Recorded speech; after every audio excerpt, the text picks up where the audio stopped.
Stop scrolling. Because what's unfolding between Kandi Burruss and Todd Tucker is no longer a divorce, it's a financial war. According to insiders, this isn't about heartbreak anymore. This is about control, about money, about an empire being locked down before someone else can touch it. Sources close to the situation now claim Kandi has officially flipped the switch from wife to legal executioner. The prenup clause that once looked like paperwork? It's now being described as a loaded weapon. And Todd? He's standing right in its line of fire. Behind the scenes, whispers are getting louder. People close to the situation say Kandi allegedly structured business earnings during the marriage through what's being called creative accounting, shifting profits into expenses, hiding gains inside debt, all while Todd believed he was building wealth by her side. Now add this to the fire, rumors of Todd not staying off the streets, allegations of betrayal, and a power imbalance that insiders say had been brewing for years. Mama Joyce's warnings? Suddenly they don't sound crazy. Todd thought he was marrying into a kingdom, but insiders say he never got the keys. And now, with a reported $11 million hanging in the balance, this fight is about to turn nuclear. Then, Kandi finally said something that changed everything. In response, saying she was going to enforce the prenup, but what was written in that response? Oh, Todd, I hope you got your own money for lawyers, because Kandi is going to fight you tooth and nail. The moment Kandi's lawyers reportedly activated the prenup clause, the entire atmosphere around this marriage changed. Insiders say this wasn't a soft move. It wasn't emotional. It was tactical.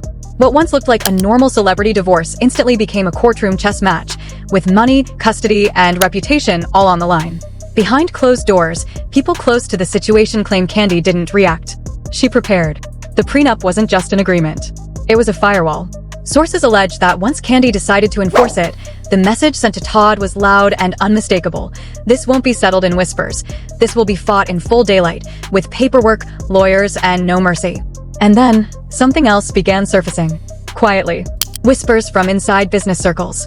Murmurs from industry people. Comments from those who'd worked near their joint projects. They all hinted at the same thing. This divorce may not be about love at all. It may be about math. Do know about productions and all that other stuff. If Kandi was the one controlling the money, she legally probably found ways to sink all the profit and couch it in debt, so that on the paper, if Todd tries to get half of what they owned while they were together, because don't forget the prenup protects her assets, anything they made while they were a married couple, he would be entitled to 50% of. But just like big movie houses, they often do what's called creative accounting, where at the end of the day, a movie might have made like $300 million, but Paramount Pictures is like, well, wouldn't you know it? The promotion cost $100 million. The free snacks in the trailer, that was like at least what, 5, 8, 10 million? That water, yeah, the Aquafina. I know it's $1.39 at your local, $2.39 at your local CVS, but we paid like $5 a bottle and we bought 1 billion bottles. They couch it behind this hidden debt and even future expenses and other like promotion, PR, clothes. They couch it so that if Kandi was the one controlling the money, she probably found ways to sink all the profit and couch it in debt. So that on paper, it looks like they barely made any profit. The phrase hit like a detonation: creative accounting. The idea that profits aren't shown as profits, but as expenses, losses, and obligations. That income isn't erased, it's rerouted. Buried inside numbers so tightly, it looks like there was nothing there to begin with. Insiders now claim that during the marriage, several joint projects, shows, productions, ventures may have appeared modest on paper, while moving far more behind the scenes. According to legal sources familiar with celebrity divorces, this kind of structure reportedly makes asset division during a split extremely complicated. Because when profits disappear into expenses, there's technically nothing left to split. And under the prenup, that could change everything. Because while the contract reportedly protects Kandi's separate assets, anything accumulated during the marriage becomes a battlefield. Unless those earnings can be presented as debts. And now here's where the story tilts dark. A source close to the situation alleges Todd didn't just feel sidelined financially. He felt locked out of decisions, locked out of authority, locked out of what he believed he had married into.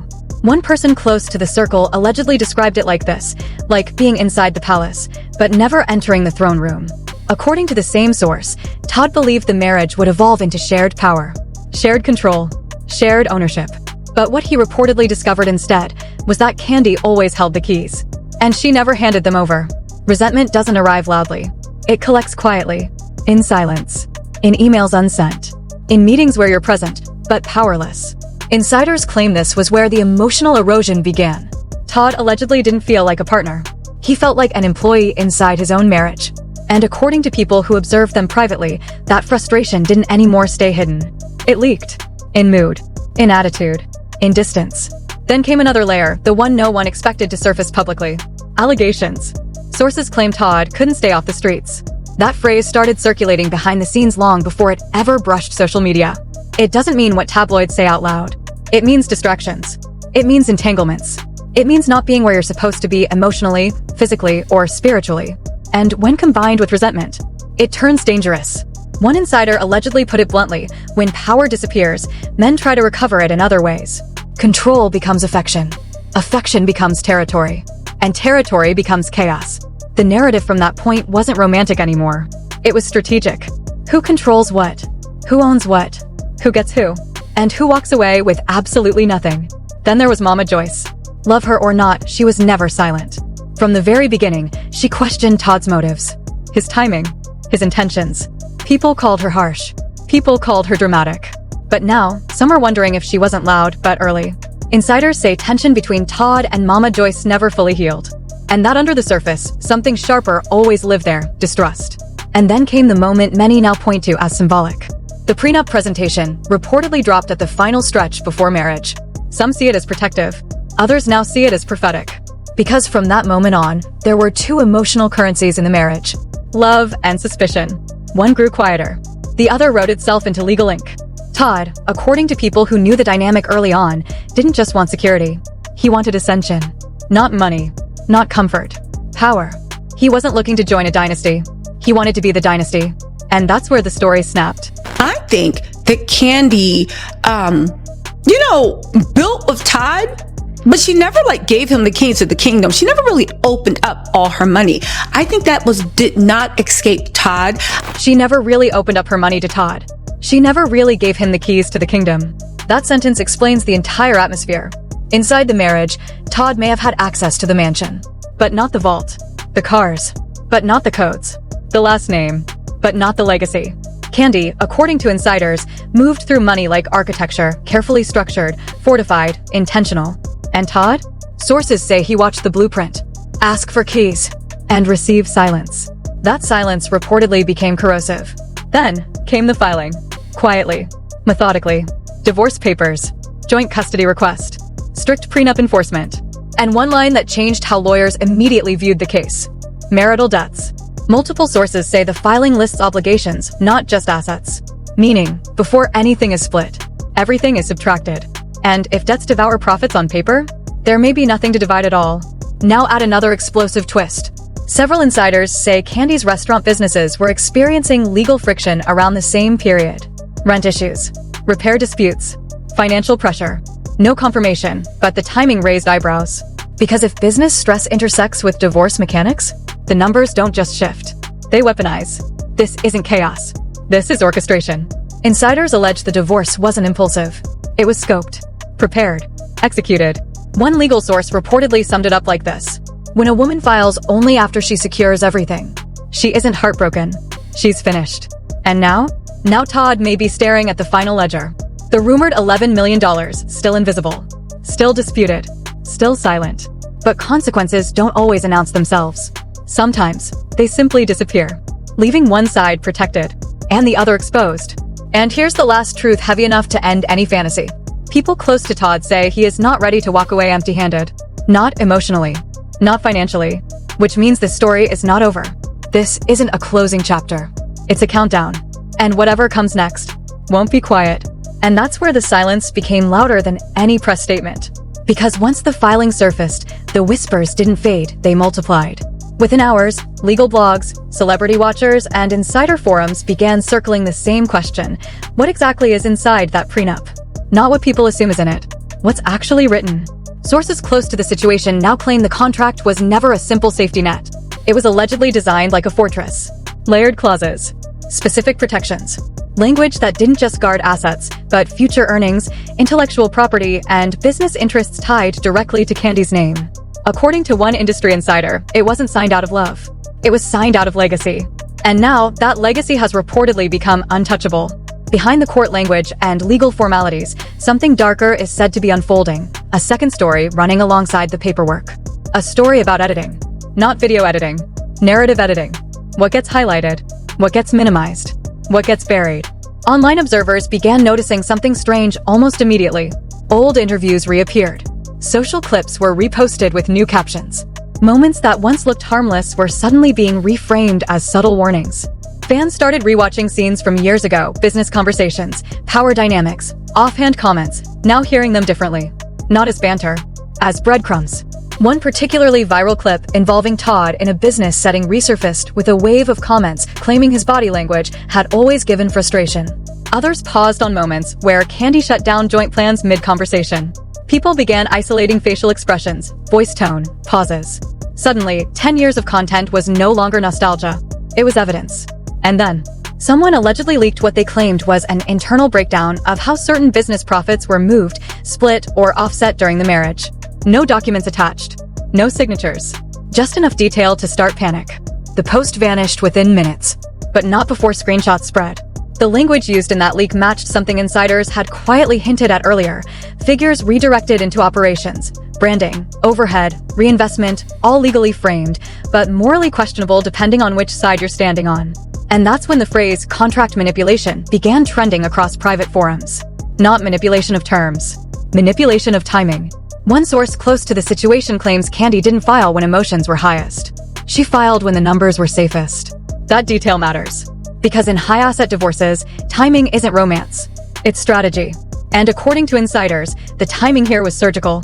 The filing didn't happen during drama. It happened after positioning. After restructuring. After decisions were made in silence. Another bombshell surfaced in whispers. The alleged presence of post-nuptial addendums. Not confirmed. Not shown. But several legal accounts pointed out small legal behaviors that are typically associated with contract updates, new legal counsel, reorganized LLCs, ownership shifts inside shell entities.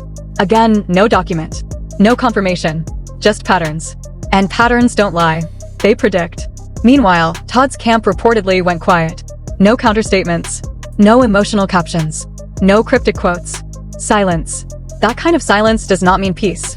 It means preparation. Insiders claim Todd is not just hurt. He's stunned.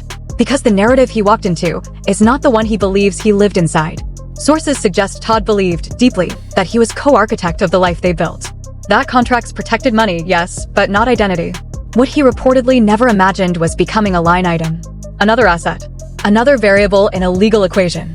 And as frustration reportedly turned to anger. Anger turned to quiet coalition. Insiders say Todd is now combing through archive files, communications, internal documents, looking not for romance, but leverage. And that hunt is dangerous territory. Because once both sides begin searching for proof instead of peace, nothing stays buried. At the same time, fans started noticing something else. Kandi didn't slow down. She accelerated. Projects continued. Public appearances grew stronger. Interviews became sharper. Not emotional. Controlled. There was no breakdown tour. No visible collapse. There was presence, precision, confidence. And to some analysts, that was the real clue. Because when someone loses love, they unravel. But when someone regains power, they glow. Meanwhile, speculation escalated around joint debt references in the filing. Why list debts so prominently? Why foreground liabilities over assets? According to one legal analyst, it's a psychological move as much as a strategic one. When you frame a marriage as financially heavy, you frame its end as a relief. And relief dissolves guilt. Another rumor added fuel to the fire. Allegations that Todd believed certain ventures were promised to him, not legally, but verbally. Investments he thought were joint. Projects he believed carried unspoken ownership. One source claimed Todd once described his role as partner in the empire. Not employee. Not assistant. Partner. But what matters in court is not memory. It's paper. And those papers are not in his name. Yet, now comes the biggest contradiction of all. If Todd allegedly gained $11 million, why does the filing read like he gained nothing? This is where speculation tightens. Some insiders argue the reported number might not be a payment, but an internal valuation. A figure tied to assets he believed belonged to him. Not cash taken. Value lost. A phantom fortune that exists only on spreadsheets. The kind of money that never sits in an account. Just on projections. And when projections die, So do expectations. In private circles, a new term has appeared: invisible divorce, where nothing is stolen, but everything is removed. Quietly, legally, permanently. And if that's true, then Todd is not confronting a woman. He's confronting architecture. A system designed long before emotions entered the room. A maze built around equity. And now, he's standing in the center of it, alone. No one knows if Todd will strike back. No one knows what he's holding. No one knows how far he's willing to go. But those close to him say one thing is certain: he is not leaving quietly. Because men who feel erased don't ask for closure. They expose. And if he runs out of doors, he'll light windows instead. And that's when the internet stopped watching and started prosecuting. Not in court. On timelines. Clips from old episodes shot back into circulation, like evidence being recycled in slow motion. Tweets from years ago resurfaced. Throwaway comments were reinterpreted. Business moves once seen as wins were suddenly dissected as rehearsals. Narratives don't disappear. They wait, and then resurface when blood is in the water. Fan accounts split overnight into digital war rooms. One side freezing frames, zooming into body language, rewinding arguments that originally looked juvenile but now felt surgical. The other side focused on numbers, contracts, ownership charts, mock diagrams of corporations layered inside LLCs like Russian dolls. Kandi's empire stopped being a brand. It became a battlefield. The phrase prenup clause no longer meant paperwork. It meant prison. A financial one. And Todd? Todd became more dangerous in silence than he ever was in speech. Sources hinted he wasn't just reacting, he was mapping. Mapping conversations.